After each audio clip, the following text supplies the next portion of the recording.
he had great success here in Dallas. And I have the utmost respect for him as a person and a coach. In the end, it's my responsibility to make a decision that's the right decision for the organization moving forward. And after a year-end review, talking to players, exit interviews, medicals, everything we go through, we got together as an organization. I got together with Pete, talked to everybody, and I just think it's just time right now to make that next step. And it's a decision we have to make. And like I said, we're very comfortable with our decision, and we look forward to moving to the next step. I'll start the process now of interviewing coaches and go from there. I'm going to really open it up to questions now. Go from there. A lot is going to be made about the comments that DeBoer had at the end of season media availability and after the Game 5 loss about Jake Ottinger's performance specifically. How much did that and the potential, I guess, strain between the players and the coach play into your decision? That, the events that took place, that's a component of it. But there's other things that take place also. It's one part of it. But there's other things that take place during the season. As I mentioned, my job is to analyze everything during the year, where things at, even the prior years. But it was a component of it. But it wasn't the final decision when we made this decision. How much did that player input play a role in the decision? What I do at the end of every season, players, they deserve to be heard. I've been in the business a long time, and I interview all the players. I tell them to be truthful with me. But I've been around long enough to know if a guy's only getting 5 minutes ice time, he's not going to like the coach. I understand that. So I take it all in. I analyze it. We talk about it internally. Some of it comes into play, some doesn't. You have to really balance those things off. If the Ottinger stuff in the ending was just one component, then was he in trouble even if you won the Edmonton series? That's, I don't know that. Till you get to that end, to the situations, I really can't answer that. It's something I would have analyzed. But, it did come into play. But that's would have been something I would have analyzed more, so I really can't say whether it would or not. Tom, the day after, he wasn't inclined to make a coaching change. What changed between then and now for him? We talked through things. And we were trying to calm the waters too. You want to, you end the season. It's an amazing business. So we got to the third round, and it feels like we've missed the playoffs 5 years in a row. And I find it amazing, the mindset of. But that's the world we live in nowadays. So when the season ends, you want to calm the waters. You want to sit back and analyze everything, and that's what we did, and made some other decisions. What is going to happen with the staff, and then what's the process of hiring a new guy? Do you have a vision of what you need for a new coach? We're just starting that process now. Have a vision. We're going to be very wide, open-minded. The other coaches, everything's fine with them. I plan on them being part of this. They've done a great job. They have a year left, and they did a good job also. Done a lot of winning. You said that you felt like it was time for a new voice in the room. Does that mean that any, I guess, like a Nazardine or Spar or somebody like that is not that new voice, or are you going to look at internal candidates as well as external? I'm going to look at everything. I'm going to look internally. I'm going to look externally. It's different when you have a voice as an assistant coach, whereas you have a voice as a head coach. So I could be open-minded to all of this. Do you feel like Pete lost the room? No, it was, Pete and I were talking, and we were talking during the season. After the Four Nations, it was a grind. It was a grind. Now, for different reasons. We had a lot of injuries, major injuries to the team. The schedule's a grind as it is anyways, and every team goes through grinds. That's the way it is. But the injuries really hurt us, and Pete felt like he was pushing every button he could in that. And I respect that he was. And so I respect that. And so that's, comes into the decision-making too. What was your reaction when he pulled Ottinger in that game from where you were in the arena? Did you agree with it in the moment? Yeah, I'm glad that's brought up. I get no problem with the pull at all. If you're coaching, we've just let 2 goals in. You got to change momentum in that. So to change the goalie, I get no problem with that at all. Did you have an issue with his comments after the game and even the day after? I think everybody did. I think even Pete is a little bit remorseful of it, a little bit. So I don't think he handled that the way he wanted to. But you gotta remember, you're under duress, the pressure of everything going on in that. Did he express any of that in your talks today? And Yeah, I've been talking with Pete all week, so we've had some great discussions in that. Yeah. Jim, were you surprised that when he came in this room 2 days after that loss, that he still hadn't spoken with Jake? Yeah, I'm not surprised. No, I'm down in that room in that, and there's a process that goes through that. I get back to, we played the game Thursday night. Friday, your head's spinning. You just lost it. What it takes to get into the first, second, third, fourth rounds, it's just depleting. And all of a sudden, you go from Friday's nothing, and Saturday we're having exit interviews, and he comes and sits here's where I'm sitting right now, and you guys start sitting to talk to Jake, and it's just like, well, no, I haven't. No, I haven't. Like, there's a lot going on in Jake's head, a lot going on in Pete's head. So, kind of an unfair, I guess, judgment on that situation. Knowing his history, 6 straight playoff trips, making the conference final, and we've seen the emotion, from him of coming up short 6 times in a row.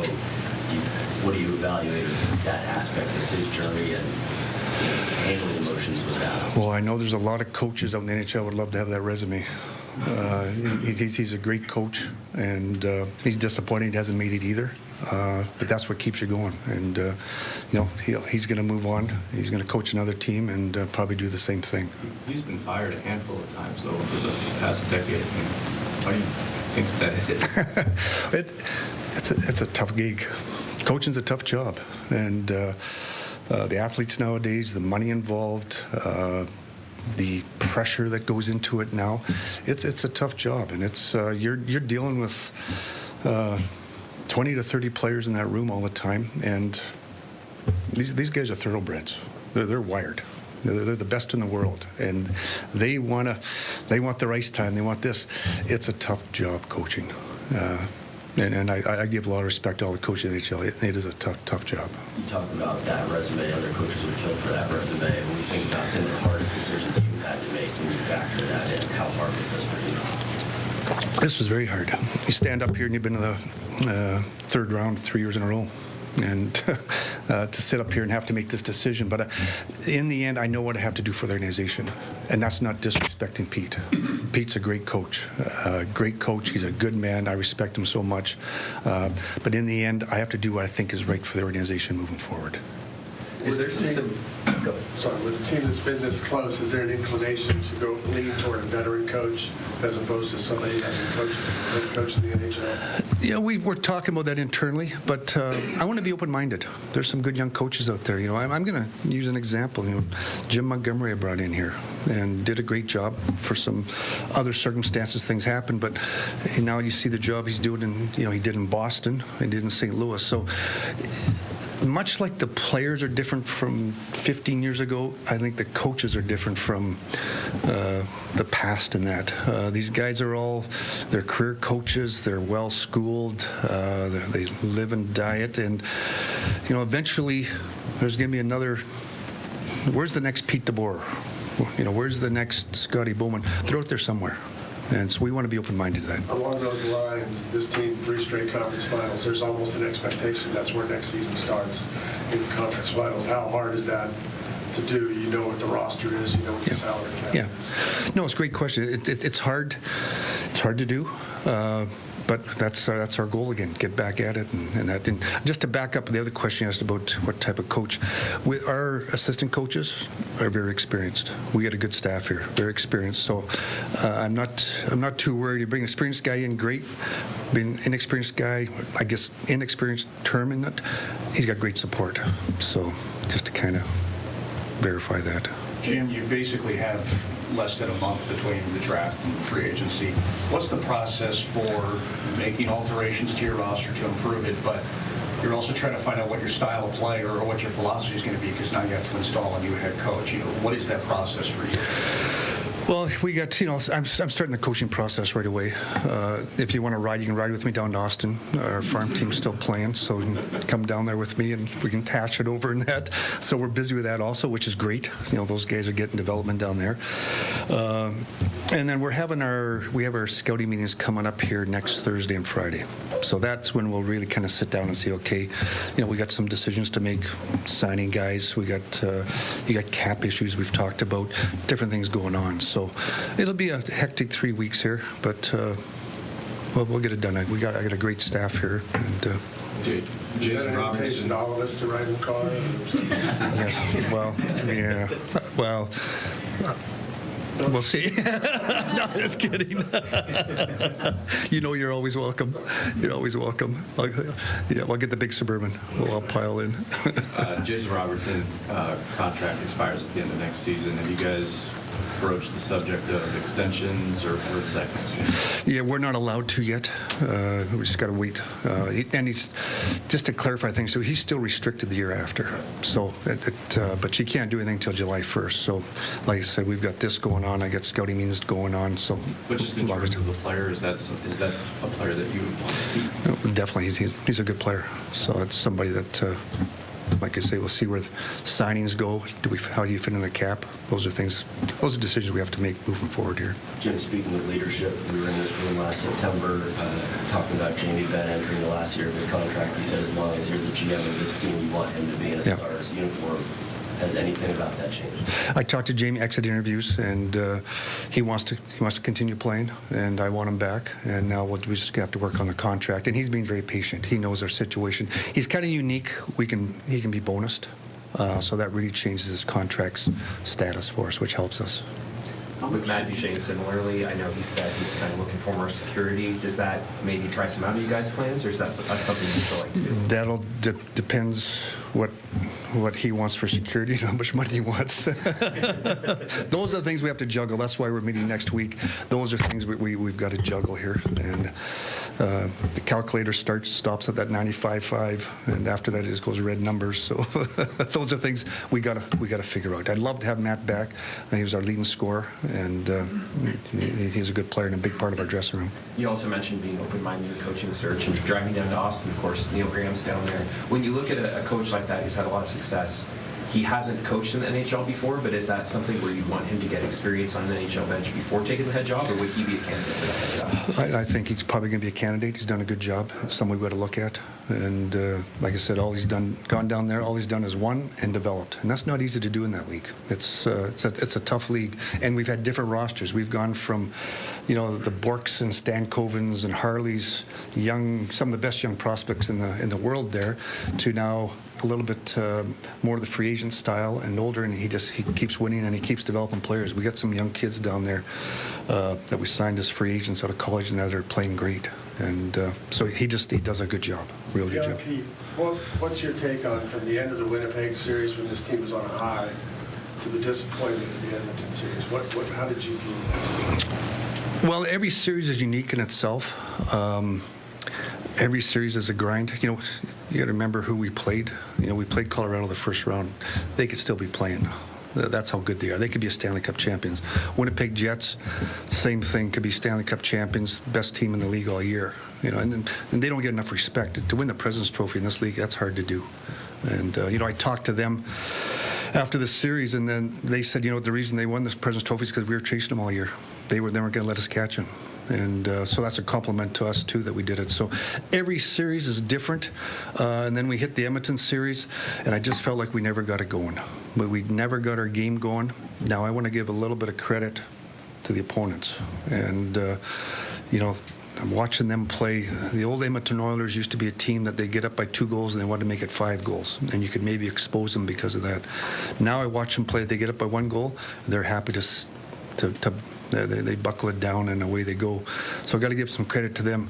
I watched the game they just won in overtime. They gave Florida 4 shots on goal in the third period. Sounds familiar to what happened to us. So let's give some credit to them and credit to Florida, who's the defending Stanley Cup champions. 2 really good teams.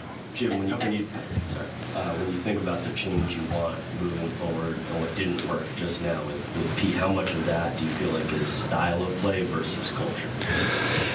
I don't see a culture problem. That's what's great when I go through the exit interviews. And we made a bunch of trades this year.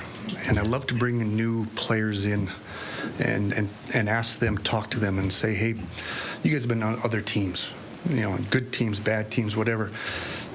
How can we be better? And the first thing they say is, this room is here is unbelievable. They've never seen such the leadership in it, the calmness in it, how they stick up for each other.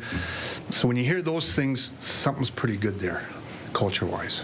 And you got to be careful with it, tinkering with it. So not worried about that. I think we need to be open to some different styles. We didn't score a lot of goals in the playoffs, in that last round, really the whole playoffs. Do we need to look at something different in the offensive zone? Do we need to look at something different, how we move the puck?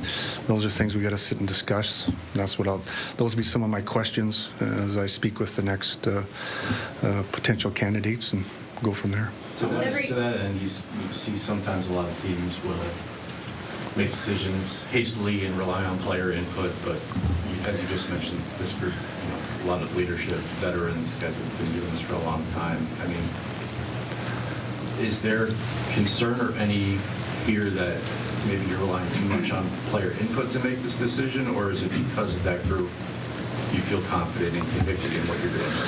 Well, like I said, I've been around a long time, so I know what's sincere and what's not in the room with the input. But I also go back to just how can I back that up, what I'm saying to you? We've been one of the top 5-10 teams in the league over the last 4 or 5 years. So something's going right. Like if it wasn't, there'd be a hole in the dike here somewhere.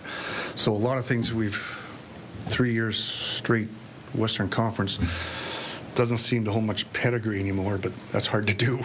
So that's where I listen. Like I said, I know when there's noise out there, when somebody's self-serving, but I also know when guys are sincere and what they believe in. And I back that up with the results of what the team's done. That's all I can do. And what you said is also true. You got to be careful. On both ways. You can start tinkering. You can start. I remember back in my Detroit days, we'd lose what we're going through.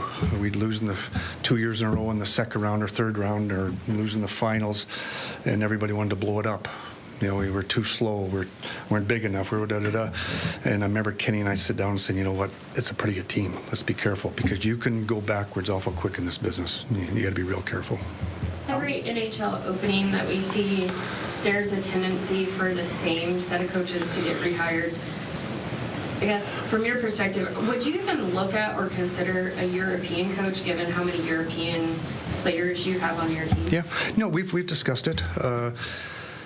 The year when we hired Pete, we actually interviewed a European coach, and so we're open to that. You got to make sure they get a little bit of experience, because it's just put yourself, the first time you're working and you start traveling around to these rinks and you don't know how, where do you get in the dressing room at? How do you get in the back door? And you got to remember, players are watching this too. They want to see, does this guy know what he's doing? So it's a fine line, but we've looked into those. Yes. Jim, you mentioned, just now when you hired people, casted a wide net then. Are you 2 or 3 steps already down the searching route? Because I'd imagine you already had built a list of names, 3 years ago. You've done this recently. So Yeah. We make this easier, I guess. Yeah, I don't know if it's easier. I wish I wasn't doing it, but we have a list, and we talk internally all the time about this. We even in our scouting meetings, we'll talk to our scouting staff, and we ask them. These guys, scouts are out there all the time. Who's the up and coming coach? Who's in Kitchener or Barrie, Ontario right now that's an up and coming coach? Who's out in Medicine Hat's an up and coming coach? We're always, as we scout players, we try to do the same with coaches. How much did you come out of this process feeling that a conference final was the ceiling for Pete? No, I don't look at it that way. Yeah, no. Pete's going to win a cup. Unfortunately, won't be here, but he's going to win a cup. He's a good coach. He is a good coach, and I think he learns every time. We talked about his resume. He's been fired a few times. I think he's learning each time when that happens. He's open-minded that way, so He's a good coach. You came up as an executive in the Scotty Bowman era in Detroit. I wonder what your definition of coaching stability is. Do you feel like that's kind of eluded you in your time here? And how much would you like to have a coach that's here 5, 6, 7, 8 years? Oh, I'd love to have somebody be here that long. It's just it's a tough business. It is a tough business, and it's getting different now too. Money comes into play now. Coaches are making big money. There's different factors that come into play, and I get back to it's coaching, and I'm not only talking about hockey. I think at every level, it's a tough job nowadays with and I don't want to say the new athletes, but they're well educated. They know what they're doing, and they know where they want to get to. When you think back on this past week, weighing this decision, was it back and forth? Were there times you thought that you would bring Pete back? And when did you ultimately make this decision? Yeah, no, it was going back and forth. It's tough. I get back to him sitting up here, and I just let a guy that went to the conference finals 3 years in a row, and not easy to do. And I want to be careful. You can take a step backwards, as I talked about with players. You can take a step backwards pretty fast, and so. In the end, we had internal discussion. I talked to Pete, talked to all the staff and that, and in the end, we had to make a decision that we thought was best for the organization. What was Pete's reaction? Pete was very good, very professional. He was very good. He's like I said, he's a good person. Him and I had a great relationship. We still have a great relationship, and he handled it very well. You talked about maybe looking at some things and wanting to tweak them. Is one of those things the response to plays like the Sasha Rope hints? Is that something that maybe you'd like to see more response to? No, I'm less worried about that. I can address that. You got to remember, we're in the Stanley Cup play. Trying to get to the Stanley Cup Finals, and there was a slash. He was penalized for it. Now it ends up breaking his foot, so it's worse than what we thought. But you got to remember, during those games, I think the game was 2-1 at the time, and you start doing something stupid. You get to the point in the playoffs, you start doing things stupid, it's going to cost you. And so it's a fine line. The players weren't happy about it. Don't worry, they'd love to go, but in the end, you got to try to win. If we got up maybe 4-0, 5-0, different story. But we never got that opportunity. Jim, on that subject, are there other injuries that maybe we don't know about that players would be dealing with during the Tyler Seguin had a shoulder injury. It was bothering him. He'll get rehabbed now. And you got to remember, Tyler, he came back from a tough injury, and it's amazing actually how he played. So he's going to have a whole summer now to do what he's got to do. Talked about Rupe's injury. That was a broken foot. It was amazing, the blood. The biggest problem with Rupe's was we couldn't get it to stop bleeding, and they had to take out vials of blood for about 2 days straight. That's why he missed the one game. Where it broke the bone, it just kept bleeding. So the way it broke, it just kept bleeding. So they had to take out vials. So that, and then Liam Bischel. Shoulder injury, excuse me, and then he's a year and a half ago, remember, he broke his ankle. He had a plate put in, and he's getting that, actually getting out today. That's being taken out today. Have you had a chance to speak with Jake about that moment and just where his confidence and how he's comprehended that moment? Yes, yeah. No, I spoke with Jake. We had a good conversation, yeah. What was his sort of reaction and mentality? Well, I think you guys saw him. I think he's disappointed. He's got a lot of pride. That's what I talk about, these guys being wired. He's got a lot of pride. And I don't think he understood if he was going to get pulled and stuff too. Those things happen. But it was just the piling on that he wasn't comfortable with, which I can't blame him. Jim, Pete said. Oh, go ahead, John. Every time you've made an off-season coaching change, it's been after missing the playoffs or getting knocked out in the first round. Now you're making one after making 3 straight conference finals. Does this one feel significantly different than all of those? They're all different, all for different reasons. They've all got, either it was a situation where I just didn't believe in the coach anymore, a situation where he wasn't the right fit for the team, or a situation where it's just timing and it just doesn't feel right and we got to move on. We have time for 3 more questions. Pete said after Game 5, he said he wasn't sure if he would call this year's team the best team of the 3 that he had coached. How did you view this team How did you view this team over the last 3 years? Did you think this was the best team in the last 3 years? I think when you look at it skill-wise, yes, it was a good team, real good team. Now, you got to remember, Miro didn't come back until late in the second round, and Robo was really never himself until probably the last 2-3 games. So Major, those are 2 of your best players. So that hurts, and that's part of the process of winning. You got to get a little bit lucky sometimes too. And we thought we were getting lucky because we're starting to get healthy, but we didn't quite get up to speed against Edmonton. Personnel-wise, what more can this team do to kind of get over that hump? That you just keep getting at it. You know, you got to remember the age of our group. You know, the Wyatt Johnsons. Probably the first year that Wyatt went through a little bit of controversy in the playoffs.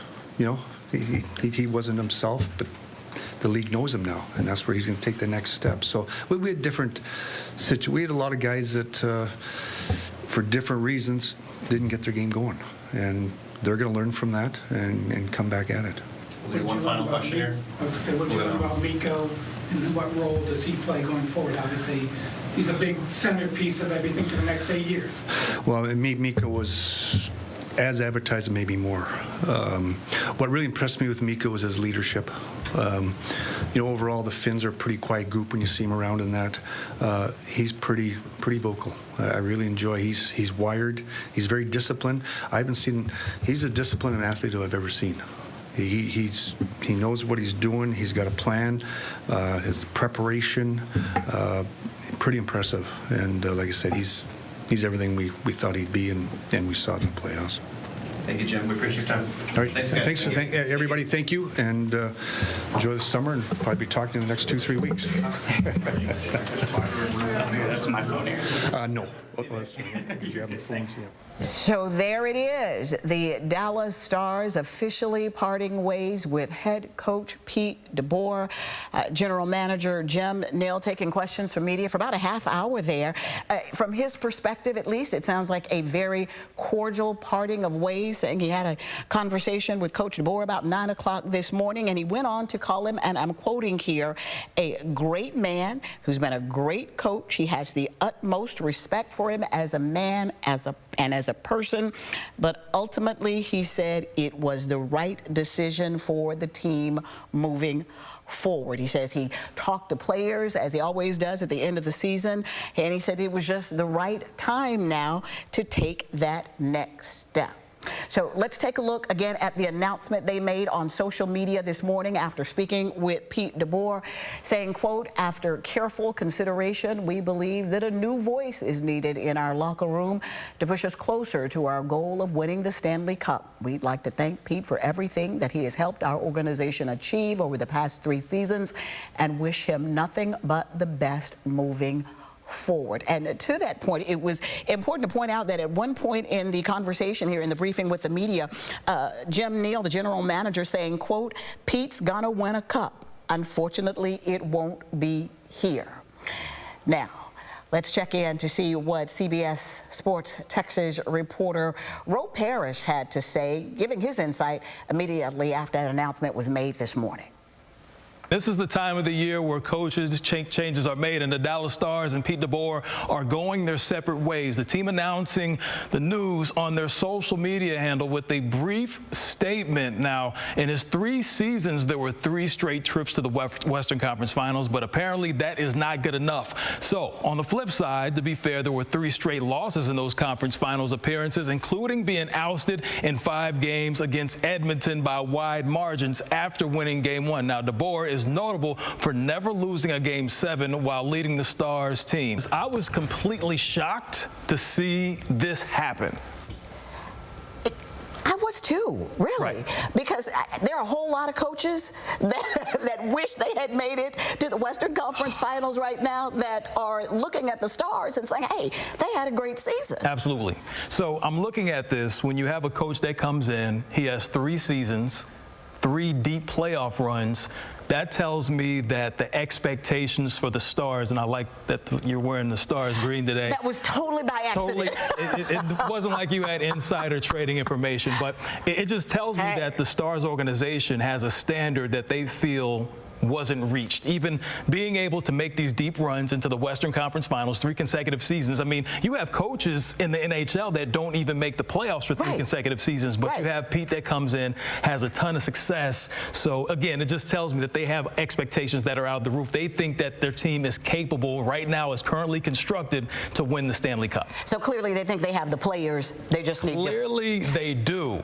They just need different coaching. Well, I mean, or that's what the owners think. That's what the Stars team feels like. I personally disagree. Now, I don't know them personally, but I will say when you have someone that comes in and has this type of success, when you make these deep runs. Now, there were some controversial decisions made when you have a game-clinching situation and you pull your starting goaltender. That raised a lot of eyebrows, and you're unapologetic about it in the post-game pressure. You have to respect the accountability and him being transparent. However, how did that go over in the locker room and in the front office when you pull a goaltender? Right. So obviously they have high expectations. They want to win the Stanley Cup. They don't want to just make it, you know, into the playoffs. A deep run into the playoffs isn't enough. But what does that say to the person that they're going to be courting to take that job? Well, I mean, what kind of expectations they have? It kind of tells you, okay, this is the expectations and this is what we're looking for. So I have no clue who's going to be the next coach because this comes out of nowhere. But I think about guys like John Tortorella, Joe Quenneville, guys that have been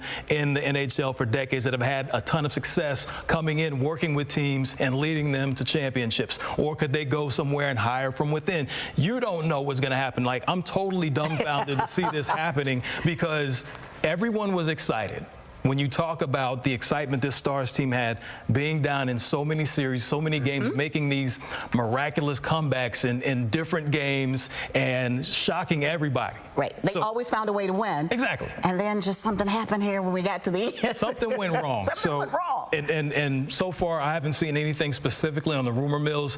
Questions are going to be asked if Mike Modano. Of course. Questions are going to be asked about Mike Modano. I mean, it wouldn't be any different if the Mavericks were looking for a head coach and maybe they wanted Dirk to come out. I'm not sure. And the fans would be for it. The fans would definitely be for Dirk coming back into the organization, but we're talking about the Stars here. Mike Modano, a legend. There's a reason why he has a statue outside of the AAC. Now, we need to see if he would be interested. That would be great if he came in, but I don't know if he truly has an interest. I know that he has other business ventures and he's moved on in his life, but it would be great to see, especially for the fans, to see number 9 come back. I know, a lot of pressure, though. Oh, a ton of pressure. I think if I were Mike Modano, I would just let the fans keep loving me without the pressure of having to win a Stanley Cup again, right? No question about it, but this is someone who is beloved by fans, the city. The organization is still held in a very high regard. And again, these are just rumors. We're not saying that he is even being considered to be the next head coach.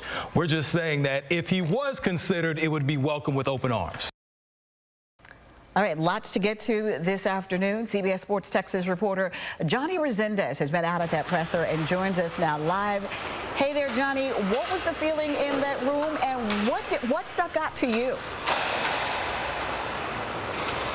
Well, certainly not a lot. It was certainly a mixed reaction room right there, but certainly not something that we were expecting this morning per se. Now, depending on who you ask, there's a lot of people who say that this was the right decision because you have a coach in Pete DeBoer who pulled his goaltender in a decisive Game 5 against the Edmonton Oilers, doubled down on that decision, and then obviously you have the fact that it was 3 straight conference finals, couldn't get it to that cup final. And then obviously you have, excuse me right quick, then obviously you have a lot of coaches that are not available there. So you could argue that Pete DeBoer should have stayed because obviously 3 straight conference finals, a lot of teams would trade for that. Now, we did speak to Jim Nill, and he did say that this was not really a coaching culture decision.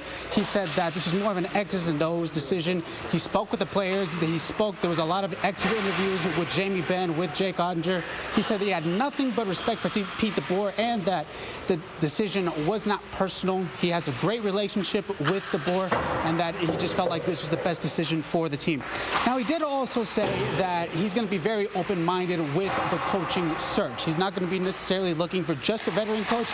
He's going to be looking for a lot of the young coaches. There's a lot of discussion on whether he should go internal, but overall, he's really looking for who may be the next Scotty Bowman, who may be the next Pete DeBoer, who may be the next John Cooper. He would ideally like to have a coach that would be here for the next 5 to 8 years, but as we all know, this is the NHL. So a lot of times, the coaching searches and the coaching lifespans is a little bit shorter than other sports. I mean, if we were talking about the Dallas Cowboys going to 3 straight NFC Championship games, there'd be a different discussion on whether there would be a different coach. Now, as we all know, that this is going to be a process, but General Manager Jim Nill did mention a little bit that he's trying to go as quickly as possible, and in the next 2 or 3 weeks, we may know who the next head coach of the Dallas Stars will be, guys. Johnny, Jim Nill, General Manager, acknowledging that he's taking sort of a gamble because he spoke about the culture in the organization, how highly the players think of the organization in a whole, and he knows that there's a risk of going backwards, bringing in that new coach and you don't even make it to the playoffs. So he understands that this is a sort of a risky position to be in right now as he makes that change. Oh, yeah, absolutely. And as I mentioned before, the lifespan of an NHL coach is a lot shorter than other sports, and that's due because the Stanley Cup is just the hardest cup to win in all of sports. You need a little bit of luck in order to win the Stanley Cup. And he did mention that you might be taking a step backwards. He made that clear with every single player in the exit interviews, but he feels confident in this decision. He really also feels confident in the group of players that he has right now. Obviously, there's still a lot of questions as to whether Jamie Benn will come back, whether Matt Duchene will come back, but overall, in terms of the calmness, the maturity, the leadership in this locker room, that is something that Jim Nill is hanging his hat on, and he feels like it may just be an X's and O's decision more so than a cultural decision. And one thing that stood out to me, there's been a lot of talk, of course, about him pulling Ottinger in Game 5. And I was surprised to hear Jim Nill say, quote, I had no problem with the pull, that we needed to change the momentum. And I know fans were not happy with that decision and were wondering in the past few hours if perhaps that factored into his parting ways with DeBoer. And he said that was not the case at all. Yeah, that was something that actually took me by surprise. Jim Nill actually backing Pete DeBoer's decision to pull Jake Ottinger from a decisive Game 5. He said that I was okay with it. In the moment, he understood that a momentum needed to change after conceding 2 straight goals within the first 5 minutes of that Game 5. He talked with Jake Ottinger about that decision. He still feels confident that Jake Ottinger is the goaltender moving forward for the Dallas Stars. But, he didn't really bash the move. He still has a great relationship with Pete DeBoer. He just felt like maybe on stuff in the offensive zone, how they could do a little bit better defensively. He felt like that was the decision. That was a big basis on the decision to move on from Pete DeBoer. Let's not forget, the draft is coming up in just a few moments for the NHL. The free agency period, we're in the Stanley Cup Finals. So it's not like the Stars have a ton of time to make this head coaching change, especially considering that all the rest of the teams have already made their head coaching, they've filled in the head coaching vacancy, or they already have established coaches in that team. So the Stars have to move, and they're going to have to move quick. And they need to move well. Johnny Resendiz, CBS Texas sports reporter, thank you so much for your insight, Johnny. And of course, we will be following this big story throughout the day, and we'll have the latest developments coming up on CBS News Texas at 4. Thanks so much for joining us.